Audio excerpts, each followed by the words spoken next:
नमस्कार, बहुत स्वागत है आपका। मैं हूं आपके साथ सुमित शर्मा। नमस्कार, मैं हूं आपके साथ अंशिका पाठक। बुलेटिन की शुरुआत करेंगे विधानसभा चुनाव के लिए कांग्रेस ने जहां सभी सीटों के लिए उम्मीदवार घोषित कर दिए, वहीं बीजेपी ने आज अपनी बची हुई 4 सीटों पर प्रत्याशियों के नामों का ऐलान कर सकती है। बीजेपी की जो 4 बची हुई सीटें हैं उनके नाम है बेमित्रा, अंबिकापुर, कसडोल और बेलतरा। संगठन बीते 2 दिनों से इन सीटों पर लगातार मंथन कर रहा है। कांग्रेस के ऐलान के बाद बीजेपी पर जल्द सीटों के ऐलान करने का दबाव भी है। अब क्या पैंच फंसा हुआ है ये तो पार्टी ही जानती है, लेकिन बेमित्रा, अंबिकापुर सीटें हैं, कसडोल और बेलतरा जो सीटें हैं उस पर बीजेपी को अब जल्द से जल्द अपने प्रत्याशी का ऐलान करना ही होगा। और खबरें ये हैं कि अब बीजेपी जल्द ही इन बची हुई सीटों पर अपने प्रत्याशियों का ऐलान करने वाली है। कांग्रेस ने सभी सीटों पर अपने उम्मीदवार घोषित कर दिए हैं, लेकिन बीजेपी 4 सीटों को लेकर कश्मकश की स्थिति में है। अभी बेमित्रा, अंबिकापुर, कसडोल और बेलतरा, खबरें ये हैं कि इन पर भी बहुत जल्द बीजेपी अपने प्रत्याशी उतारेगी।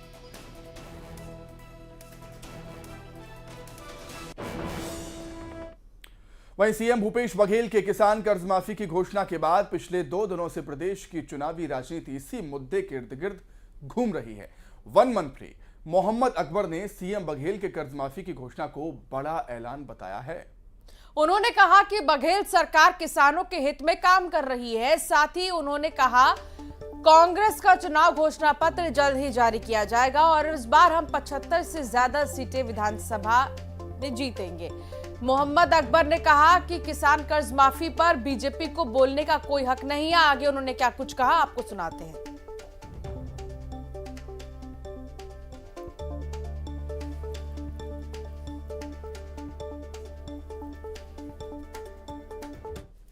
इस बार फिर से किसानों का कर्जा माफ होगा। मुख्यमंत्री भूपेश बघेल ने ये घोषणा की और इस घोषणा के साथ सबसे बड़ी बात यह है कि पिछली बार जो कांग्रेस ने घोषणा पत्र बनाया था उसमें सबसे बड़ी घोषणाओं में एक घोषणा थी कि किसानों का कर्जा माफ किया जाएगा और जो नतीजे आए उसके पीछे ये भी माना जा रहा है कि एक बड़ा रीजन वो घोषणा भी थी।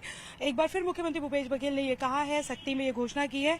संसदीय कार्य मंत्री मोहम्मद अकबर हमारे साथ मौजूद हैं, उनसे बात करते हैं। सर, पिछली बार अगर हम बात करें विधानसभा चुनाव के पहले जब आप लोग विपक्ष में थे तो इस घोषणा को एक बड़ी घोषणा माना गया था कि किसानों का कर्जा माफ किया जाएगा।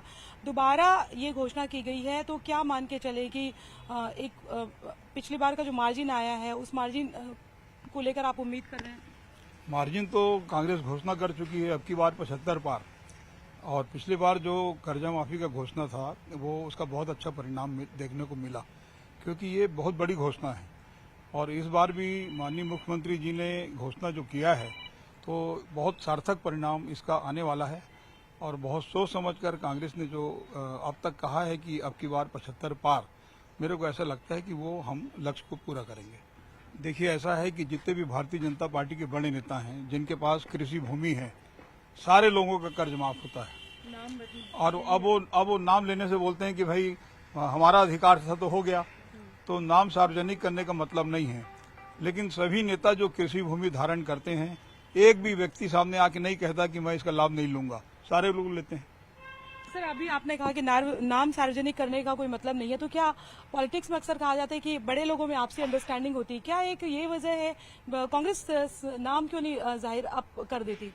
देखिए, विचारों का मतभेद होता है, कोई दुश्मनी नहीं होती आपस में, और इसलिए कि नाम यदि सार्वजनिक नहीं करें तो बहुत कुछ बिगड़ जाएगा, ऐसा कुछ नहीं है। कर भी सकते हैं लेकिन नहीं करना चाहिए। तो ये थे संसदीय कार्य मंत्री मोहम्मद अकबर, और घोषणा पत्र समिति के अध्यक्ष भी हैं, और उन्होंने उनका कहना है कि घोषणा पत्र जल्द आ जाएगा। और बीजेपी के जो सवाल उठ रहे हैं उस पर भी उन्होंने कहा कि सवाल उठाने का कोई सवाल ही नहीं है। कैमरा पर्सन राजन के साथ ममता लांजेवा, न्यूज 18 छत्तीसगढ़ रायपुर। तो एक तरफ कांग्रेस कर्ज माफी के सहारे दोबारा सत्ता पर काबिज होना चाहती है, दूसरी तरफ बीजेपी कांग्रेस की पुरानी कस्में वादों से इसको जोड़कर चुनावी शगुफा करार देने की पुरजोर कोशिश कर रही है। और इसी कड़ी में प्रदेश बीजेपी के अध्यक्ष अरुण साव ने एक बार फिर कर्ज माफी को लेकर बघेल सरकार पर निशाना साधा। मुंगेली जिले के लोरमी से बीजेपी प्रत्याशी अरुण साव ने अपने प्रचार अभियान के दौरान सीएम बघेल से 2018 में किए गए वादे का हिसाब मांगा है। अरुण साव ने कहा है कि कांग्रेस को अपने 2018 के घोषणा पत्र का हिसाब देना चाहिए। भूपेश बघेल एक बार फिर प्रदेश की जनता से झूठे वादे कर रहे हैं, लेकिन इस बार प्रदेश की जनता धोखा नहीं खाएगी। भूपेश बघेल 2018 के जो वायदे थे जन घोषणा पत्र के, उसका हिसाब देने के बजाय फिर से नए नए वायदे करके छत्तीसगढ़ की जनता को धोखा देने का प्रयास कर रहे हैं। आज 2018 का कोई वादा पूरा नहीं हुआ है,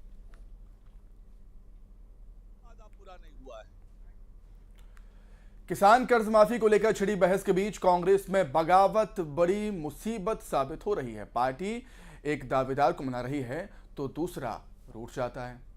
कुछ मान रहे हैं, कुछ दल बदलकर दूसरी पार्टी का दामन थाम रहे हैं। ऐसे ही बिलासपुर जिले के बिल्हा विधानसभा से टिकट की दावेदार अंबालिका साहू पार्टी से रूठ गई हैं और ऐसी रूठी कि बीजेपी का दामन थाम लिया। कांग्रेस की कद्दावर नेता और जिला पंचायत सदस्य रही अंबालिका ने दिल्ली पहुंचकर बीजेपी में शामिल हुई, बीजेपी की सदस्यता ली। अंबालिका को प्रदेश बीजेपी प्रभारी ओम माथुर ने पार्टी की सदस्यता दिलाई है और इसलिए कहा जा रहा है कि खेल बिगाड़ना दे बागी। बगावत कांग्रेस के लिए बड़ी मुसीबत बनती जा रही है।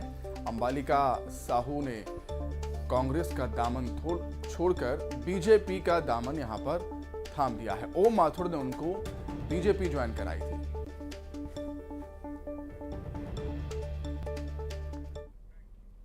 छत्तीसगढ़ कांग्रेस ने टिकट वितरण में कई उलटफेर किए हैं। धमतरी के सिहावा से विधायक लक्ष्मी ध्रुव का इस बार टिकट कट गया है। उनकी जगह अंबिका मरकाम पर कांग्रेस ने भरोसा जताया है। इस बात पर लक्ष्मी ध्रुव ने निराशा भी जाहिर की है। आपको बता दें कि पिछले विधानसभा चुनाव में लक्ष्मी ध्रुव ने 45,000 वोटों से जीत दर्ज की थी। हालांकि उन्होंने पार्टी के निर्णय को स्वीकारने की बात कही है। वहीं अंबिका मरकाम ने जीत का भरोसा दिया है। इसके अलावा कांग्रेस विधायक ने कहा कि बीजेपी जनता को ठगने का काम कर रही है। इस बार भी बीजेपी की जीत नहीं होने वाली।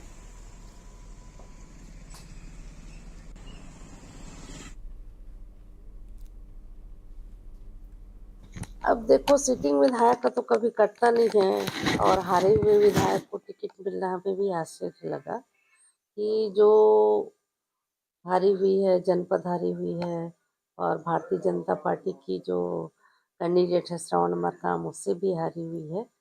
अब उसको किस नियम के तहत टिकट दिया गया ये तो मेरी समझ से परे है। जो 45,000 वोटों से जो ज़्यादा जीती है उसका टिकट कट गया, लेकिन कोई बात नहीं है, अपना पार्टी का निर्णय है। पार्टी का निर्णय सिरोधार्य है और जो आगे जिम्मेदारी देगी उसको मैं काम करूँगी। चुनाव जीतना है, सभी कार्यकर्ता काफ़ी उत्साहित हैं और निश्चित है कि चुनाव जीतेंगे भी और उसके बाद यहाँ क्षेत्र का जो भी विकास बचा हुआ है उसको आगे बढ़ाने का काम करूँगी।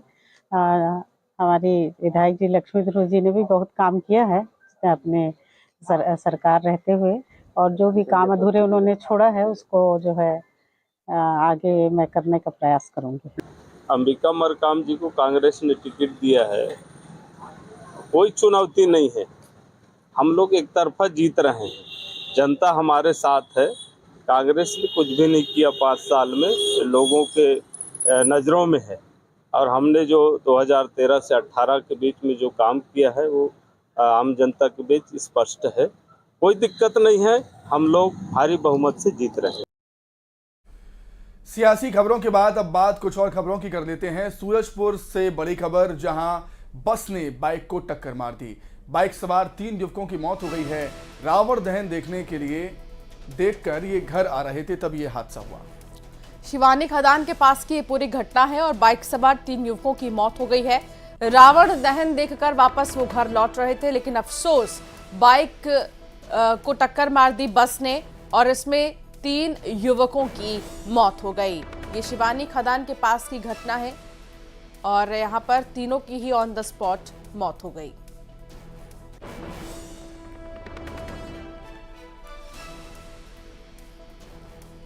तो बस ने बाइक को टक्कर मारी है और ये तीनों युवक रावण दहन देखकर वापस घर लौट रहे थे। अक्सर सड़कों पर तेज रफ्तार का कहर देखने को मिलता है। इसके अलावा रॉन्ग साइड से आ रही कई गाड़ियां आपस में टकरा जाती है, लेकिन अभी इस पूरे मामले में जांच पड़ताल जारी है।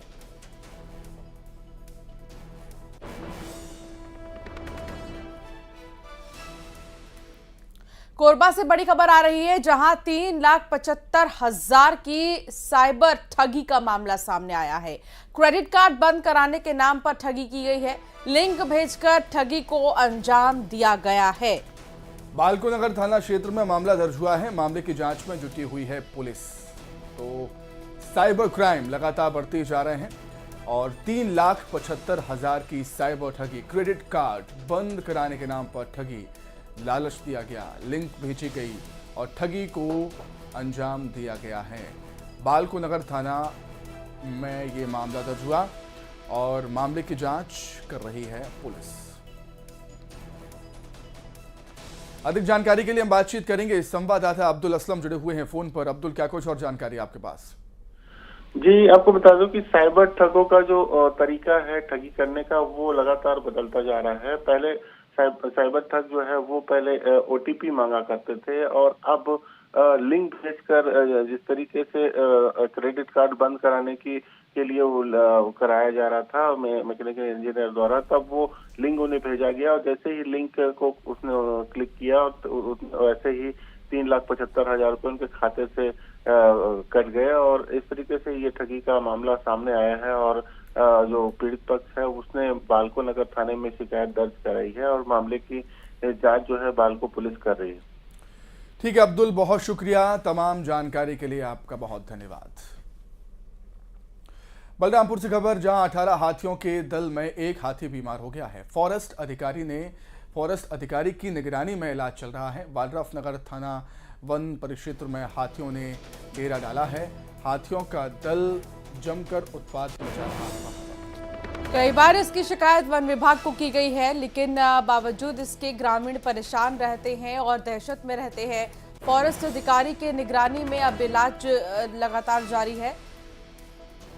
बालराफ नगर थाना वन क्षेत्र में हाथियों ने डेरा डाल लिया है और हाथियों का ये दल उत्पात मचा रहा है, कई फसलों को नुकसान पहुंचा रहा है और साथ ही वहां पर मौजूद घर में रहने वाले जो लोग हैं, ग्रामीण जो हैं, वो बहुत ज्यादा परेशान हैं हाथियों के उत्पात से।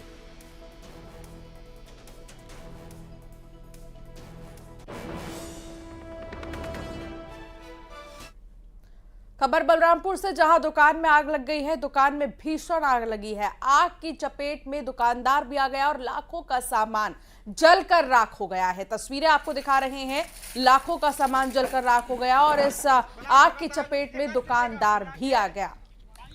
तो गैस सिलेंडर में आग लगने की आशंका है और सिलेंडर में आग लगी और आग भड़क गई। दमकल विभाग ने आग पर काबू पा लिया है। सोनावल थाने के पीपरपान गांव का ये पूरा मामला। पुलिस के अधिकारी भी वहां पर पहुंच गए थे और आग को बुझाने की कोशिश उन्होंने भी की।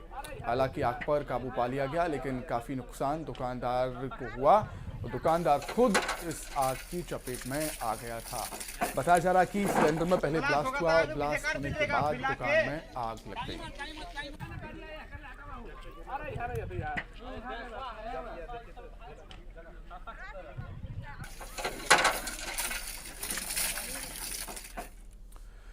उधर धमतरी के मंगरलोड में वाहन चेकिंग के दौरान 5 बछड़ों से लदा पिकअप वाहन पुलिस ने जब्त कर दिया है। पुलिस चुनाव के मद्देनजर वाहनों का सघन चेकिंग कर रही है और जब पुलिस ने चालक से पशुओं से संबंधित दस्तावेज की मांग की तो चालक कोई भी दस्तावेज पेश नहीं कर पाया। पुलिस ने पशु क्रूरता अधिनियम के तहत मामला दर्ज कर तीनों आरोपी को गिरफ्तार कर लिया है। तो तस्करों को पकड़ लिया गया वाहन चेकिंग के दौरान। एक तरफ चुनाव तो दूसरी तरफ पुलिस भी सतर्क है। वाहन चेकिंग के दौरान जब इनसे दस्तावेज मांगा गया पशु को लेकर तो वो नहीं दिखा पाए, जिसके बाद पुलिस ने गिरफ्तार कर लिया। में एक टाटा पिकअप क्रमांक C05D 1159 में मनोज नेताम, केशवलाल नेताम और मिथिलेश कुमार द्वारा 5 बछड़ों को ठूस कर भरकर ले जा रहे थे, जो कि थाना मंगरलोड के ग्राम गिरोद से कांकेर को जा रहे थे, जिन्हें पकड़ा गया तथा प्रार्थी की रिपोर्ट पर अपराध धारा 4-6-10 पशु परीक्षण अधिनियम 1951 के तहत अपराध पंजीबद्ध कर कार्रवाई की जा रही है। मुंगेली के लोरमी इलाके में पुलिस ने चाकूबाज युवती को गिरफ्तार कर पूछताछ कर रही है। बता दें कि रात में प्रेमी युवती ने युवक को बुलाकर 5 बार चाकू से वार किया। युवक जैसे तैसे वहां से जान बचाकर भाग निकला। परिजनों ने युवक को अस्पताल में भर्ती करवाया है। बताया जा रहा है कि युवक युवती एक दूसरे से प्रेम करते थे, कुछ समय से अलग हो गए थे। नाराज युवती ने युवक को बुलाकर चाकू मारा। पुलिस आगे मामले की जांच कर रही है।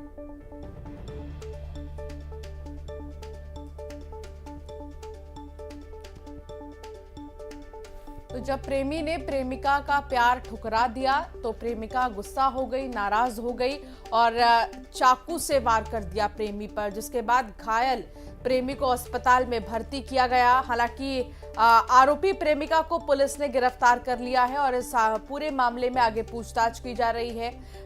तमाम चीजों को जानने की कोशिश हो रही है, लेकिन लगातार परिवार वालों की तरफ से यही मांगी कड़ी सजा दी जाए। मेला देखने के बहाने युवती ने बुलाया पहले प्रेमी को और उसके बाद चाकू से वार कर दिया उस पर।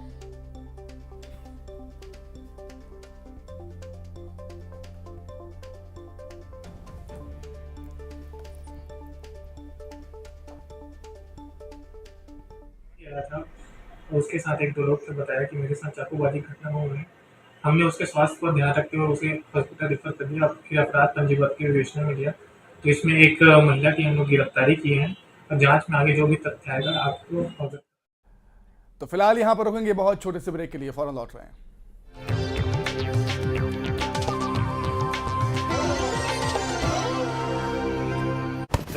का टारगेट